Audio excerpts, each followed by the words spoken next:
ആസ്ട്രേലിയയിൽ ഒരു ചങ്ങാതി അന്യഗ്രഹ ജീവിയായി. നാക്ക് ഇങ്ങനെ ഛേദിച്ച് രണ്ടാക്കി, ചെവി കൂർപ്പിച്ച് ലുട്ടാപ്പിന്റെ പോലെ ആക്കി, ഈ തലയിൽ 2 കൊമ്പ് സർജറി നടത്തി ഫിറ്റ് ചെയ്യിപ്പിച്ചു, ശരീരമാസകലം ചതുമ്പൽ വെച്ച് പിടിപ്പിച്ചു, വാല് സർജറി ചെയ്ത് വെച്ചു, പിന്നെ ഒക്കെ ടാറ്റു കുത്തി, പലയിടത്തും ഈ തുളച്ചിട്ട് കടുക്കനിട്ടു.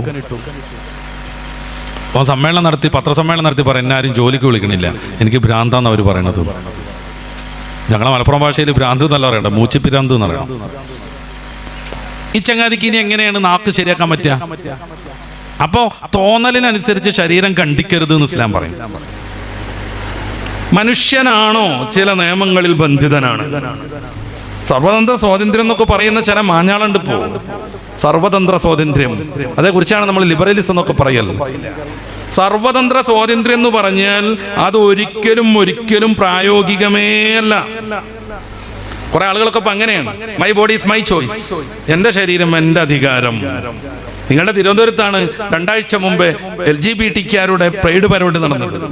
അവരുടെ അഭിമാന യാത്ര പരമാവധി വൃത്തികേടുകൾ കാണിച്ച് നഗ്നത പുറത്താക്കി, പെണ്ണും ആണും ആൺകോലവും പെൺകോലവും കെട്ടിയവരും ട്രാൻസ് വുമണും ട്രാൻസ് മാനും ഒക്കെ പാടെ ചേർന്നിട്ട് ആഘോഷ റാലി.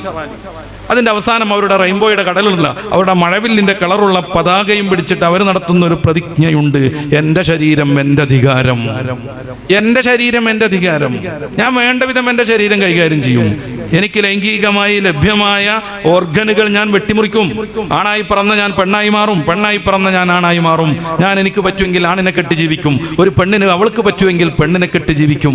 നിങ്ങളെ ഈ തെക്ക് ഭാഗത്താണ് കോഴിക്കോട് താമരശ്ശേരിയിൽ നിന്ന് ഒരു പെൺകുട്ടി പോലീസ് പിടിച്ചു കൊണ്ടുവന്നാക്കി കൊടുത്തിട്ടുള്ള മറ്റൊരു പെൺകുട്ടിയുള്ളത്. അവരുടെ പേരൊക്കെ എൻ്റെ മനസ്സിലുണ്ട്, തൽക്കാലം ഞാനത് പറയുന്നില്ല. സൗദിയിലായിരുന്നു അവർ +1ഉം +2ഉം പഠിച്ചത്. അന്ന് അവർ 2 പേരും പ്രണയത്തിലായി. അവർ 2 പേരും കപ്പിളായിട്ട് ജീവിക്കാൻ തീരുമാനിച്ചു, ലെസ്ബിയൻ കപ്പിൾസ്. ഏറ്റവും ഫേമസ് ആണ് അവരത്രേ. അവരെ ഇന്റർവ്യൂ നടത്താൻ വേണ്ടി വ്ളോഗർമാരിങ്ങനെ കാത്തിരിക്കുകയാണ് അപ്പോയിന്റ്മെന്റിന് വേണ്ടി. എന്നിട്ട് അവരിങ്ങനെ ഇന്റർവ്യൂവറുടെ മുമ്പിൽ വന്നൊരു ചെറിയ സ്കേർട്ട് വിട്ട് കാലുമൊക്കെ കയറ്റി വെച്ചിട്ട് പറഞ്ഞുകൊണ്ടിരിക്കുകയാണ് പിതാവിന്റെയും മാതാവിന്റെയും കുറ്റവും കുറവുകളും. എത്രമേൽ സങ്കടം ഉണ്ടാവും, എത്രമേൽ സങ്കടം ഉണ്ടാകും, എത്ര കഷ്ടപ്പെട്ടായിരിക്കും മാതാപിതാക്കൾ അവരെ നോവറിയാതെ ഒരുവിധ പ്രയാസം അറിയാതെ വളർത്തിക്കൊണ്ടുവന്നത്. അവസാനം വെച്ചിട്ട് വ്ളോഗറെ കാണുമ്പോൾ മാതാപിതാക്കളുടെ വളരെ മാരകമായ രീതിയിൽ ആക്ഷേപം ഉന്നയിക്കുന്നു, വാ തുറന്ന മാതാപിതാക്കളെ കുറ്റം പറയുന്നു. എന്താ പ്രശ്നം? പ്രസവിച്ചാൽ പോരാ, സ്വാതന്ത്ര്യം തരണം എന്നാണ് അവർ പറയുന്നത്. ആർക്കാണ് 100% സ്വാതന്ത്ര്യമുള്ളത്? സൗദിയിലാണ് ഇവർ ജീവിച്ചതെന്ന് ഞാൻ നേരത്തെ പറഞ്ഞു. എൻ്റെ പ്രിയപ്പെട്ട സഹോദരന്മാർ ആലോചിച്ച് നോക്കുക. 6 വയസ്സിലും 7 വയസ്സിലും 10 വയസ്സിലും ഒക്കെ ഉമ്മയുടെയും വാപ്പയുടെയും കൈപിടിച്ചുകൊണ്ട് അവർ സൗദിയിലെ ഒരു പറക്കും വാഹനങ്ങളുള്ള എക്സ്പ്രസ് ഹൈവേയുടെ പരിസരത്തൂടെ നടക്കുമ്പോൾ സ്വാഭാവികമായും ഒരു കുട്ടിക്കുണ്ടാവുന്ന കുസൃതിയുണ്ട്. ഉമ്മയുടെയും വാപ്പയുടെയും കൈയൊക്കെ വിടുവിച്ചിട്ട് ഓടണമെന്ന്, ആ റോഡ് മുറിച്ചു കിടക്കണമെന്ന്. അങ്ങനെ എങ്ങാനും ഇവർ കൊതറാൻ ശ്രമിക്കുമ്പോൾ കുതറിയിട്ട് ഉമ്മയുടെ കയ്യിൽ നിന്ന് പിടുത്തം വിട്ട് ആ റോഡ് എക്സ്പ്രസ് വേ മുറിച്ചു കിടക്കണമെന്ന് അവർ വിചാരിക്കുമ്പോൾ ആ മാതാവോ പിതാവോ അവർക്ക് സ്വാതന്ത്ര്യം കൊടുത്തിരുന്നെങ്കിൽ ഇന്ന് ആ മാതാവിനെയും പിതാവിനെയും മെക്കെട്ട് കയറാൻ അവരുണ്ടാവില്ലായിരുന്നു. എല്ലാവർക്കും എല്ലാ അർത്ഥത്തിലും സ്വാതന്ത്ര്യം എവിടെ കിട്ടുന്നു? നിങ്ങൾക്കൊരു സ്വാതന്ത്ര്യമുണ്ട്, എനിക്കുണ്ട്. അതിനപ്പുറത്തേക്ക് ഈ വേദിയിലിരിക്കുന്ന നിങ്ങളെല്ലാവരും കൂടെ സ്റ്റേജിൽ കയറിയിരുന്നാൽ അതിന് സ്വാതന്ത്ര്യമില്ല. നിങ്ങൾ അവിടെ ഇരിക്കണം, ഞാൻ ഇവിടെ ഇരിക്കണം. എല്ലാ സ്വാതന്ത്ര്യമൊന്നും മനുഷ്യന് പറ്റില്ല എന്നാണ് ഞാനും പറയണത്. മനുഷ്യന് ചില നിയമങ്ങൾ നിർബന്ധമാണെങ്കിൽ ആ നിയമങ്ങൾ ഏതാവണം? മനുഷ്യൻ എങ്ങനെ പ്രവർത്തിക്കണമെന്നതിന്റെ മാനിഫെസ്റ്റോ നിർമ്മിക്കേണ്ടത് മനുഷ്യനെ പടച്ചോനാണ്. ഈ മൊബൈൽ കണ്ടുപിടിച്ച ചങ്ങാതി ആദ്യം ഇതുകൊണ്ട് ഇങ്ങനെ വരുന്ന സമയത്ത് അയാൾ ഇതിന്റെ പ്രവർത്തനം എങ്ങനെയെന്നൊക്കെ പറയുമ്പോൾ ആദ്യമായിട്ട് മൊബൈലിനെ കാണുന്ന നമ്മുടെ മുമ്പിലുള്ള ഒരാൾ വന്നിട്ട് പറയാം അങ്ങനൊന്നുമല്ല ഇങ്ങനെയാണെന്ന് പറഞ്ഞാൽ എത്രമേൽ വിഡ്ഢിയാണ് അയാൾ. മാർക്കോണി റേഡിയോ കൊണ്ടുവരുന്നു, ഇങ്ങനെ പിടിച്ചാൽ സ്റ്റേഷൻ കിട്ടുന്നു, ഇങ്ങനെ കൂട്ടിയാൽ സൗണ്ട് കൂടുന്നൊക്കെ പറയുമ്പോൾ അതൊന്നുമല്ല, സൗണ്ട് കൂടുന്ന പറഞ്ഞതാണ് സ്റ്റേഷൻ, സ്റ്റേഷൻ എന്ന് പറഞ്ഞതാണ് സൗണ്ട് കൂട്ടുന്ന സാധനം എന്ന് പുറമുള്ളൊരു പൊട്ടം പറഞ്ഞാൽ എന്തുമേൽ വിഡ്ഢിയാണോ? നമ്മളാകുന്ന ഈ ഉപകരണം എങ്ങനെ പ്രവർത്തിക്കണമെന്ന് നമ്മളോട് പറയുന്നത് നമ്മളെ പടച്ച റബ്ബാണ്. നേരത്തെ ഞാൻ പറഞ്ഞല്ലോ, my body is my choice. പറ്റില്ലെന്ന് റബ്ബ് പറയുന്നു. നിങ്ങളുടെ ശരീരത്തെ എങ്ങനെയൊക്കെയാണ് ഉപയോഗപ്പെടുത്തേണ്ടത്, നിങ്ങൾ കരുതുന്നത് പോലെ ഉപയോഗപ്പെടുത്തിക്കൂടെന്ന് റബ്ബ് പറയുന്നു. അതിന് പിന്നിൽ വലിയ വലിയ ആദർശങ്ങളുണ്ട്, ലക്ഷ്യങ്ങളുണ്ട്, തീരുമാനങ്ങളുണ്ട്. അപ്പൊ നമ്മൾ പറയണം ആ നിലക്കൊന്നുമല്ല. ഞാൻ പിന്നെ നിങ്ങൾക്ക് മനസ്സിലാവുന്ന ഒരു ഉദാഹരണത്തിലേക്ക് പോകാം. ഞാനൊരു കാറ് മേടിക്കുന്നു. ആ കാറിൽ അതിന്റെ ഇന്ധന ടാങ്കിൽ ഡീസൽ ഒഴിക്കണമെന്നാണ് കമ്പനിയുടെ നിയമം. ഞാൻ പറയാണ്, വീട്ടിൽ കുറെ മണ്ണെണ്ണ സ്റ്റോക്ക് ഉണ്ട്, ഞാനതിൽ ഒഴിക്കുന്നു പറഞ്ഞാൽ my body is my choice എന്ന് പറഞ്ഞ പോലെ my car is my choice എന്ന് പറയാൻ പറ്റുമോ? നമ്മൾ വെറുതെ ഒന്ന് ആലോചിച്ച് നോക്കൂ. അതിന്റെ റേഡിയേറ്ററിൽ പണ്ടൊക്കെ വെള്ളം ഒഴിച്ചിരുന്നു, ഇപ്പോ ഗ്രീൻ കളറുള്ള ഒരു ലിക്വിഡ് ഒഴിക്കാറുണ്ട്, ഒരു കൊഴുത്ത ദ്രാവകം. വീട്ടിൽ ഇന്നലത്തെ കഞ്ഞിവെള്ളമുണ്ട്, നല്ല കൊഴുപ്പുണ്ട്, ഞാനിത് അങ്ങോട്ട് ഒഴിക്കുന്നു പറഞ്ഞാലോ? ഈ കാർ എങ്ങനെ പ്രവർത്തിക്കണമെന്ന് അത് നിർമ്മിച്ചയാൾ പറഞ്ഞിട്ടുണ്ട്. അതിന്റെ വലതുവശത്ത് ചേർന്ന് നിൽക്കുന്ന പെടല ചവിട്ടിയിട്ടുണ്ടെങ്കിൽ കാറിന് ഊക്ക് കൂടും, ഇന്ധനം കൂടുതലായി യന്ത്രത്തിലേക്ക് പ്രവഹിച്ചു കൊണ്ടിരിക്കും. അതിന്റെ സെന്ററിൽ ഒരു പെടലുണ്ട്, അത് ചവിട്ടിയാൽ വണ്ടി നിന്നിരിക്കും.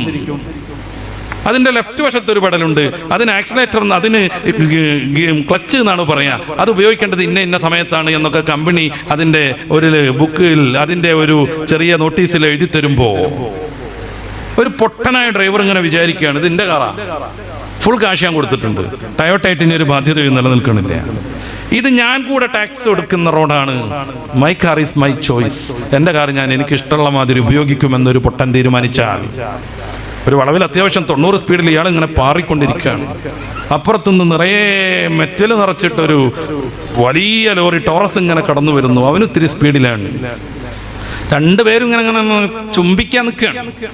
ആ സമയത്താണ് കമ്പനിക്കാരന്റെ നിയമം ഓർമ്മ വരുന്നത്, സെന്ററിലെ പെടൽ ആഞ്ഞു ചവിട്ടണം. ഒരു യുക്തിവാദിയായിരുന്നു കാർ ഓടിച്ചുകൊണ്ടിരിക്കുന്നത്. ഞാൻ സർവതന്ത്ര സ്വാതന്ത്ര്യനാണ്, എൻ്റെ car, my car is my choice, ഞാൻ ആ വലതുവശത്തിലുള്ള ആക്സിലേറ്റർ ആഞ്ഞു ചവിട്ടെന്ന് പറഞ്ഞാൽ അതോടെ തീർന്നു അയാളുടെ ജീവിതം, അതോടെ തീർന്നു അയാളുടെ ജീവിതം. എന്തേ, കാർ അയാളുടേതല്ലേ?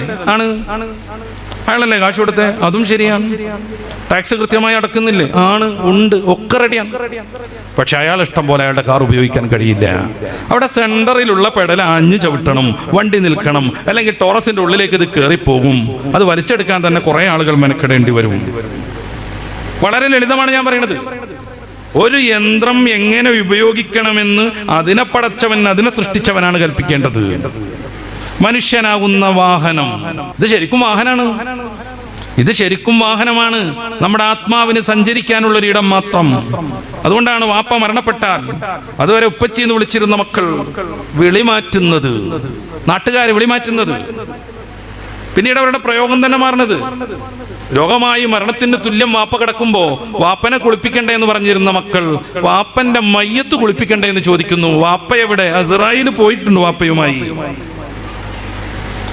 വാപ്പനെ എപ്പോഴാണ് എടുക്കുക എന്നല്ല ചോദ്യം, വാപ്പയുടെ മയ്യത്ത് എപ്പോൾ എടുക്കുന്നു എന്നാണ്. വാപ്പയെ എപ്പം മറമാടുന്നു എന്നല്ല ചോദ്യം, വാപ്പയുടെ മയ്യത്ത് എപ്പം മറമാടുന്നു എന്നാണ്. ആരായിരുന്നു വാപ്പ? വാപ്പയുമായി അസ്രായേൽ പോയിട്ടുണ്ട്. ആ വാപ്പയ്ക്കും മകനും എനിക്കും നിങ്ങൾക്കും സഞ്ചരിക്കാനുള്ള വാഹനമാണ് ഈ കാണുന്ന ബോഡി. ഇതെങ്ങനെ ഉപയോഗപ്പെടുത്തണം? ഇതിലേക്ക് ഏത് വെള്ളം ചേർക്കണം? കള്ളു കുടിക്കരുതെന്ന് മനുഷ്യനെ പടച്ച റബ്ബ്, മനുഷ്യന്റെ ജീവിത രീതിയാവുന്ന മാനിഫെസ്റ്റോ, ദി ലാസ്റ്റ് ടെസ്റ്റമെന്റ്, അവസാന നിയമം, പരിശുദ്ധ ഖുർആൻ 5-ാം അധ്യായം സൂറത്ത് മാഇദയുടെ 90-ാമത്തെ വചനത്തിൽ പറയുന്നു, ഇന്നമൽ ഖംറു വൽ മൈസിർ, ഇതിലൂടെ മദ്യം കയറ്റരുത്. കാറിന്റെ ടാങ്കിൽ ഡീസൽ ഒഴിക്കണം, മണ്ണെണ്ണ പാരരുതെന്ന് കമ്പനി പറയുന്നത് പാലിക്കാൻ നാം തയ്യാറാകുന്നുണ്ടോ? മനുഷ്യനെ പടച്ച റബ്ബ് പറയുന്നു ഇതിലൂടെ മദ്യം കയറ്റരുതെന്ന്, അത് പാലിക്കാനും നമ്മൾ നിർബന്ധിതരാണ്. ഇടക്കിടക്ക് നമ്മുടെ ഓയിലും അതിനുള്ള വസ്തുക്കളൊക്കെ ഒന്ന് മാറ്റണമെന്ന് കമ്പനി പറയുമ്പോ ഓയിൽ ചേഞ്ചിന് മനുഷ്യൻ നിർബന്ധിതനാകുന്നത് പോലെ നമ്മുടെ ശരീരത്തിൽ അടിഞ്ഞുകൂടിയിട്ടുള്ള സംഗതികളൊക്കെ ഒന്ന് പോട്ടെ, ഇടക്കിടക്ക് നോമ്പെടുക്കണമെന്ന് മനുഷ്യനോട് റബ്ബ് പറഞ്ഞാൽ അത് നമ്മൾ സ്വീകരിക്കേണ്ടി വരും. ആ നിയമസംഹിതയാണ് ഇസ്ലാം. മനുഷ്യനെ പടച്ചവൻ മനുഷ്യൻ ജീവിക്കാൻ എങ്ങനെയൊക്കെയാണ് മാർഗങ്ങളെന്ന് പറഞ്ഞു തന്ന വിശുദ്ധമായ ആദർശം. ഞാൻ തുടക്കത്തിൽ പറഞ്ഞു, വലുന്നിലാഹിയുൻ, ദൈവികമായ സംവിധാനം. ഇതിൽ ജനിക്കാൻ ഭാഗ്യം കിട്ടിയവരാണ് നമ്മളെല്ലാവരും. ട്രാൻസ്ജെൻഡർ പരലോകത്ത് എങ്ങനെയാണ് വിധിക്കപ്പെടുന്നതാണ് എഴുതിയതെന്ന് തോന്നുന്നുണ്ട്. ഈ ട്രാൻസ്ജെൻഡർ എന്ന് പറയുമ്പോഴേക്ക് ഈ എഴുതിയ ആളടക്കം ഒരു തെറ്റിദ്ധാരണയിലുണ്ട് എന്നാണ് തോന്നുന്നത്. ഈ ഹുൻസ എന്ന പേരിൽ അറിയപ്പെടുന്ന നപുംസുഖം, അതായത് ജന്മന ഈ ലൈംഗിക ഭാഗത്തൊരു വൈകൃതമുള്ള ടീം, അതല്ല ട്രാൻസ്ജെൻഡർ. ഞാൻ നേരത്തെ പറഞ്ഞ LGBT, ഈ ടി ആണ് ട്രാൻസ്ജെൻഡർ. അത് കഴിഞ്ഞിട്ട് QIA, ഈ I ഇന്റർസെക്സൽ, അതാണ് ഈ പറയുന്ന ഹുൻസ. അത് ഉസ്താദന്മാരുടെ എല്ലാവരും പ്രത്യേകം മനസ്സിലാക്കണം. ട്രാൻസ്ജെൻഡർ എന്ന് പറഞ്ഞാൽ ആണായി ജനിച്ച് ആണായി വളർന്ന് ഇടയ്ക്ക് വെച്ച് പെണ്ണാണെന്ന് തോന്നിയിട്ട് കൃത്രിമ മാർഗത്തിൽ ലൈംഗിക ഭാഗങ്ങളൊക്കെ മുറിച്ച് 12-13 സർജറി നടത്തണം. 40 ലക്ഷത്തിൽ ചില്ലാൻ രൂപ ചെലവ് വരും. ഒരു 2 വർഷം മുന്നേ ഹോർമോൺ ട്രീറ്റ്മെൻറ്റ് തുടങ്ങണം. പിന്നെ മരിക്കോളം ഹോർമോൺ ട്രീറ്റ്മെൻറ്റ് നടത്തിക്കൊണ്ടിരിക്കണം. അങ്ങനെ ആരോഗ്യമുള്ള ഒരു ചെറുപ്പക്കാരൻ ട്രാൻസ് വുമണായിട്ട് നിത്യരോഗിയായി മാറുന്നതാണ് ട്രാൻസ്ജെൻഡർ. അതേപ്രകാരം പെണ്ണുങ്ങൾ ആണുങ്ങളായി മാറും. ഒരിക്കലും 100% ഒരു പെണ്ണിനാണാവാനോ ഒരാണിന് പെണ്ണാവാനോ പറ്റൂല. കാരണം പിതാവിൻ്റെ Y ക്രോമോസോമും മാതാവിൻ്റെ X ക്രോമോസോമും ചേരുമ്പോഴാണ് ആൺകുട്ടി ജനിക്കുക. ഓരോ കോശവും ആണായിരിക്കും. നേരെ മറിച്ച് പിതാവിൻ്റെ Xും മാതാവിൻ്റെ Xും ചേരുമ്പോഴാണ് പെൺകുട്ടി ജനിക്കുക. ആ പെൺകുട്ടിയുടെ ഓരോ കോശവും പെണ്ണായിരിക്കും. അപ്പോൾ പ്രകടമായി കാണുന്ന ലൈംഗിക ഭാഗങ്ങൾ, സെക്സ് എന്ന് പറയുന്ന ആ സാധനം, നമ്മുടെ ഈ ഡിസ്ചാർജിനുള്ള ഓർഗൻസ്, മൂത്രയിക്കാനും വിസർജനം നടത്താനുള്ള സാധനങ്ങൾ, ഇത് കട്ട് ചെയ്തിട്ടോ അല്ലെങ്കിൽ വേറൊന്ന് തുന്നിപ്പിടിപ്പിച്ചതുകൊണ്ടോ, അതേപ്രകാരം പെൺകുട്ടി സ്തനം മുറിച്ചിട്ടതുകൊണ്ടോ, ആണ് സിൽക്കനും മറ്റുമൊക്കെ കുത്തിവെച്ചിട്ട് സ്തനഭാഗം വളർത്തിക്കൊണ്ടുവന്നുകൊണ്ടോ ഒരിക്കലും പെണ്ണാണാവൂല, ആണ് പെണ്ണാവൂല. ഈ പരിപാടി പറ്റൂല എന്ന് ഇസ്ലാം പറയണത്. അത് ചെയ്ത് ജീവിച്ചൊരാള് തെറ്റ് ചെയ്ത് ജീവിക്കുന്നു. അയാൾ മരിച്ചാൽ സാധാരണ തെറ്റ് ചെയ്ത ആളുകൾക്കൊക്കെ ഉണ്ടാവുന്നത് പോലെ വിചാരണ ഉണ്ടാവും. ഞാനത് കേട്ടെ. സാധാരണ തെറ്റ് ചെയ്ത് മരിച്ച ഒരാൾക്ക് ഉണ്ടാവുന്ന വിചാരണ അയാൾക്കുണ്ടാവും. നേരെ മറിച്ച് നേരത്തെ പറഞ്ഞ ഹുൻസ, ജനിക്കുമ്പോൾ തന്നെ 2 ലിംഗം ഉണ്ടാവും, അല്ലെങ്കിൽ ലിംഗം ഉണ്ടാവില്ല. ആ ഭാഗത്ത് ഡിസ്ചാർജിനുള്ളൊരു ഒരു എന്താണ് പറയുക, ദ്വാരം മാത്രം ഉണ്ടാവും. ഇതാണ് ഹുൻസ എന്ന് പറയുന്ന സാധനം. അത് ട്രാൻസ്ജെൻഡർ അല്ല, ഹിജഡ എന്ന് പറയുന്ന സാധനമാണ്. അതിന് നമ്മുടെ ഇംഗ്ലീഷിൽ ഇന്റർസെക്സ് എന്നാണ് പറയുന്നത്. ഇത് സാധാരണ ഒന്നുകിൽ ആണാണ് അല്ലെങ്കിൽ പെണ്ണാണ്. അതെങ്ങനെ തീരുമാനിക്കുക? ഫിഖ്ഹിലൊക്കെ വ്യക്തമായ രീതിയിലുണ്ട്. 2 ലിംഗം ഉള്ളതിൽ ഏതാണ് കൂടുതൽ പ്രവർത്തനക്ഷമം അതായിട്ടാണ് അവരെ പരിഗണിക്കുക. മറ്റേ ലിംഗം ശരീരത്തിന് കേടൊന്നും വരാത്ത വിധാണെങ്കിൽ അത് കട്ട് ചെയ്ത് ഒരു സർജനെ കൊണ്ട് കട്ട് ചെയ്ത് മാറ്റിയാൽ പൂർണ്ണമായ പുരുഷനോ പൂർണ്ണമായ സ്ത്രീയോ ആയി മാറും. അതെങ്ങനെ പ്രവർത്തനക്ഷമത തീരുമാനിക്കുക? അതിനും കുറേ മാർഗങ്ങളുണ്ട്. മൂത്രമൊഴിക്കണത് ഏതിലൂടെയാണ് നോക്കണം. 2ിലൂടെയും മൂത്രം വരുന്നുണ്ടെങ്കിൽ സ്റ്റാർട്ടിങ് ഏതിലൂടെ നോക്കണം. അപ്പോൾ സ്റ്റാർട്ടിങ്ങിലൂടെ വരുന്നതായിരിക്കും അവരുടെ സെക്സ്. മറ്റേത് അപ്പുറത്ത് ഇപ്പോൾ ഒരു ഓട്ടുണ്ടായാൽ തന്നെ അതിലൂടെ കുറച്ച് മൂത്രം വരും പോലെ കൃത്രിമമായി വരുന്നതാണ്. അപ്പോൾ ആ ഭാഗം അടക്കണം, മറ്റേത് ഉഷാറാവും. അപ്പോൾ 2ിലും ഒരേപോലെ സ്റ്റാർട്ടിങ് എന്നുണ്ടെങ്കിൽ ഏതാണ് അവസാനം നിൽക്കുന്നത് നോക്കും. 2ിലും നിൽക്കുന്നത് ഒരേ പ്രകാരമാണെന്നുണ്ടെങ്കിലാണ് ഹുൻസൽ മുഷ്കിൽ, സംശയാസ്പദമായ ഹുൻസ എന്ന പേരിൽ വരിക. അവരെ പിന്നെ അവരുടെ ഏകദേശം ലൈംഗിക പക്വതക്ക് വന്നിട്ട് അവർക്ക് ഏത് ലിംഗത്തോടാണോ ലൈംഗിക ചായ്വ് എന്നുള്ളത് നോക്കണം. അവർ ആൺകുട്ടിയോടൊക്കെയാണ് നല്ല ചായ്വെങ്കിൽ ഈ സാധനം പെണ്ണാന്ന് മനസ്സിലാവും. അല്ല, ഒരു പെൺകുട്ടിയെ കാണുമ്പോഴാണ് ഇങ്ങനത്തെ ഒരു ഹുൻസക്ക് ലൈംഗികമായ ഉത്തേജനം വരുന്നതെങ്കിൽ ആള് ആണാന്ന് മനസ്സിലാക്കപ്പെടും. ഒന്നുകിൽ ആണാണ് അല്ലെങ്കിൽ പെണ്ണാണ്. അവർക്ക് സാധാരണ നമ്മളൊക്കെ ജീവിക്കുന്ന അതേ ജീവിതമാണ്. വളരെ അപൂർവമായിട്ട് മാത്രമാണ് അങ്ങനത്തെ ജന്മങ്ങൾ ഉണ്ടാകുക. അവരെ സർജറി നടത്താൻ ഇസ്ലാം അനുവദിക്കുകയും ചെയ്യും. അപ്പം എന്താ ട്രാൻസ്ജെൻഡറിനെ സർജറി നടത്താത്തത്? അവിടെ പ്രശ്നം മെന്റലി പ്രോബ്ലമാണ്, ഇവിടെ പ്രശ്നം ബയോളജിക്കൽ പ്രോബ്ലമാണ്. ബയോളജിക്കൽ പ്രശ്നം എന്ന് പറഞ്ഞാൽ അവർക്ക് ഫിസിക്കലി ഉള്ളൊരു പ്രശ്നമാണ്. ഇപ്പൊ കാലിൽ മുള്ളു കയറിയിട്ടുണ്ടെങ്കിൽ സർജറി നടത്തും. നേരെ മറിച്ച് മാനസിക രോഗം പിടിച്ച സർജറി നടത്തൂല, അതിന് വേറെ ട്രീറ്റ്മെന്റാണ്. അപ്പൊ ട്രാൻസ്ജെൻഡറിന് വെറും തോന്നലാണ് ഞാൻ ആണാണെന്നുള്ളത്. ഈ വറക്കപ്പുറത്തുള്ളൊരു പെൺകുട്ടിക്ക് സിനിമ ഒക്കെ കണ്ടിട്ട് തോന്നാണ് ഞാൻ ആണാണ്. പിന്നെ അവർ അതിനുള്ള പരിപാടിയായിട്ട് മുന്നോട്ട് പോകുമ്പോൾ മോളെ നീ ആണല്ല നീ പെണ്ണാന്ന് ബോധ്യപ്പെടുത്തുകയാണ് വേണ്ടത്. അതിന് ചിലപ്പോൾ സൈക്കോളജി നല്ല സൈക്കാട്രിസ്റ്റിനെ കാണിക്കേണ്ടി വരും, ചിലപ്പോൾ മെഡിസിൻ യൂസ് ചെയ്യേണ്ടി വരും. അല്ല, എൻ്റെ ഇഷ്ടത്തിന് നടന്നു ഈ ആണായിക്കോന്ന് പറഞ്ഞാൽ കുറച്ച് കഴിഞ്ഞിട്ട് പിന്നെയും പെണ്ണാൻ വിചാരിച്ചാൽ എന്താ ചെയ്യാം? ഇത് മനസ്സിന്റെ തോന്നലല്ലേ? ഒരാണിന് പെണ്ണാകാൻ തോന്നി, അവന്റെ വൃഷ്ണവും അവന്റെ ലിംഗമൊക്കെ ഛേദിച്ച് കളഞ്ഞ് സിലിക്കണൊക്കെ കുത്തിവെച്ച് അവിടുത്തെ സ്തനൊക്കെ വർദ്ധിപ്പിച്ചു, നിതമ്പൊക്കെ വലുതാക്കി, താടിമീശൊക്കെ ഹോർമോൺ കുത്തി കളഞ്ഞ് കുറച്ച് കഴിഞ്ഞപ്പോൾ അയാൾക്ക് ഇനി ആണാവണം തോന്നിയാൽ എന്ത് ചെയ്യാൻ പറ്റും? ഒന്നും ചെയ്യാൻ പറ്റൂല. ആണ് പെണ്ണ് ട്രാൻസ്ജെൻഡർ ഇങ്ങനെ 3 ലിംഗമൊന്നുമല്ല ഇപ്പൊ ഈ ടീം പറയണത്. 60 120 ലിംഗം ഉണ്ട് എന്നാണ്. അങ്ങനെയാണ് കുറെ ആളുകൾക്ക് നായാവാൻ തോന്നുന്നത്. 12 ലക്ഷം ചെലവഴിച്ചാണ് ജപ്പാനിലൊരു ചെങ്ങായിയുടെ നായായത്. ഒരു കൊല്ലം ചാടിച്ചാടി നടന്നു. ഇപ്പോൾ പിന്നെയും മനുഷ്യനാവണം അത്ര. ഇനി എന്ത് ചെയ്യാൻ പറ്റും? ആസ്ട്രേലിയയിലൊരു ചങ്ങാതി അന്യഗ്രഹ ജീവിയായി. നാക്ക് ഇങ്ങനെ ഛേദിച്ച് 2ആക്കി, ചെവി കൂർപ്പിച്ച് ലുട്ടാപ്പിന്റെ പോലെ ആക്കി, ഈ തലയിൽ 2 കൊമ്പ് സർജറി നടത്തി ഫിറ്റ് ചെയ്യിപ്പിച്ചു, ശരീരമാസകലം ചെതുമ്പൽ വെച്ച് പിടിപ്പിച്ചു, വാല് സർജറി ചെയ്ത് വെച്ചു, പിന്നെ ഓക്ക ടാറ്റു കുത്തി, പലയിടത്തും ഈ തുളച്ചിട്ട് കടുക്കനിട്ടു. സമ്മേളനം നടത്തി, പത്രസമ്മേളനം നടത്തി പറയും എന്നാരും ജോലിക്ക് വിളിക്കണില്ല, എനിക്ക് ഭ്രാന്താന്ന് അവർ പറയണത്.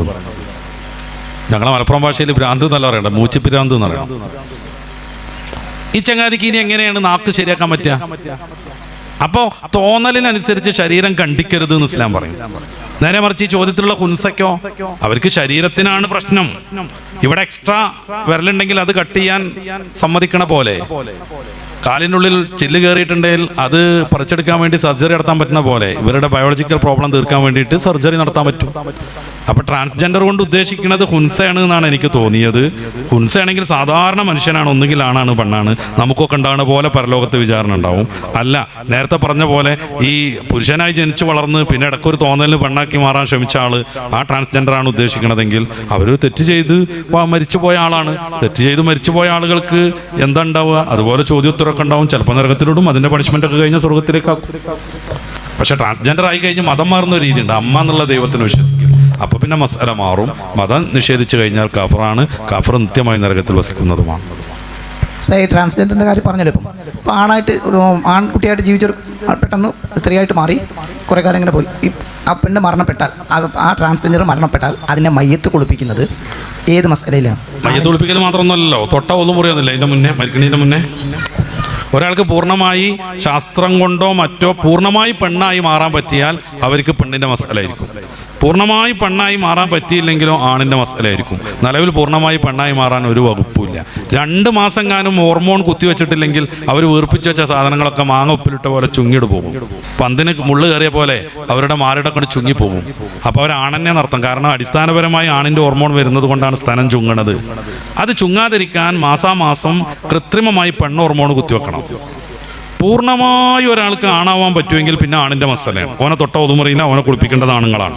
പൂർണ്ണമായി ആണാവാൻ പെണ്ണാവാൻ പറ്റിയാൽ പെണ്ണിന്റെ മസലയാണ്. അവളെ അതുവരെ ആണായിരുന്നെങ്കിൽ പോലും അവളെപ്പോൾ തൊട്ട ഒതുമുറിയും. പക്ഷെ ശാസ്ത്രീയമായിട്ട് പൂർണ്ണമായിട്ട് ആണോ പെണ്ണാവാനൊന്നും പറ്റൂല. പിന്നെ എങ്ങനെയാണ്? ഒരൗലിയ കറാമത്തോണ്ടാക്കി സങ്കല്പിച്ചോളൂ. ഒരൗലിയ കറാമത്തോണ്ട് ഒരു മയമീനെ നേരെ പാത്തും നോക്കി ഫുള്ളി മാറി. ഇപ്പൊ ഈ ട്രാൻസ്ജെൻഡർ പെണ്ണായി എന്നൊക്കെ പറഞ്ഞു നടക്കുന്ന സാധനങ്ങളില്ലേ, ഓലെ പെൻഡുലം പോയി തന്നെ ഉള്ളൂ. പ്രസവിക്കാൻ പറ്റുമോ? ഇല്ല. നേരാവണ്ണം സെക്സ് പറ്റുമോ? ഇല്ല. ഗർഭാശയുണ്ടോ? ഇല്ല. ഹയല് വരുമോ? ഇല്ല. ഹയതിന്റെ കൃത്യം 14 ദിവസമാണ് ഓവുലേഷൻ ഉണ്ടാകുക, അണ്ടവിസർജന, അതുണ്ടോ? ഇല്ല. പിന്നെ കോലത്തിൽ ഇങ്ങനെ കുലുക്കി നടക്കാനുള്ള 2 സാധനം ഉണ്ടാക്കി, അതുകൊണ്ട് അങ്ങനെ പെണ്ണാവോ? അപ്പൊ പൂർണ്ണമായി പെണ്ണായാൽ പെണ്ണിന്റെ മസല, പൂർണ്ണമായി ആണായാൽ ആണിന്റെ മസല. അതിന് എന്നങ്ങോ കുറെ കഴിഞ്ഞിട്ട് ശാസ്ത്രത്തിന് പറ്റുകയാണെങ്കിൽ അപ്പം ഈ മസല വരും. ഈ നിലവിൽ അങ്ങനെ ഒരു സംവിധാനമല്ല. ഒരു 10-500 കൊല്ലം കൊണ്ട് അങ്ങനെ ആവൂല. പിന്നെന്തിനാ ഈ മസല? ഇപ്പൊ ഒരു പെണ്ണ് കല്ലായി, ഭർത്താവ് കല്ലായി. ഇപ്പൊ ഒരു ദമ്പതികൾ, ഒരു ഫാത്തിമ മുഹമ്മദ് ദമ്പതിയിലെ ഭർത്താവ് ആവുന്ന മുഹമ്മദ് നേരാവണ്ണം ശിലയായി അങ്ങോട്ട് മാറി. ആ പെണ്ണ് ബായിനായ തലാക്കായി. പിന്നെ അവൾക്ക് വേറെ ആൾ കെട്ട. ഈ മസലയാണ് ഇവിടെയും വരിക. 100% ഒരാൾ പെണ്ണായി, എന്നാ പിന്നെ പെണ്ണിനെ തൊട്ടാ പോലെ ഒന്നും മുറി.